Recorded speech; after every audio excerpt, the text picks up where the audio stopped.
นักมวยฝ่ายแดงเสียงชัย PLS ยิมพบกับไอแซคซันโตสนักมวยจากบราซิลโสภาเท่าไหร่ครับวางแข้งซ้ายมีปัดล่างนะครับซันโตสไต่ล่างให้พะวงแล้วครับแล้วมีหมัดมีศอกครับตอนนี้พี่เลี้ยงบอกว่าให้เดินนะครับไปถอยนี่ไม่โสภาสถาพรแน่ครับสู้ให้แสดงเรื่องของมวยไทยครับเสียงชัยตอนนี้เริ่มเจาะอาวุธได้เลยครับเข้าเลยครับแต่ว่าไปถอยหลังเตะโดนลำตัวครับเรียบร้อยครับดูทรงนี้ลำบากแล้วครับแบบนอนบิดตะกูดอย่างนี้กรรมการธนาชัยไม่ต้องนับเลยครับ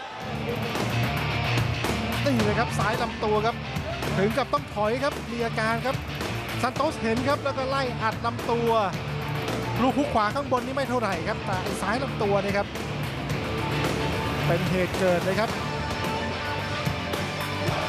จากมุมนี้ครับซ้ายลำตัว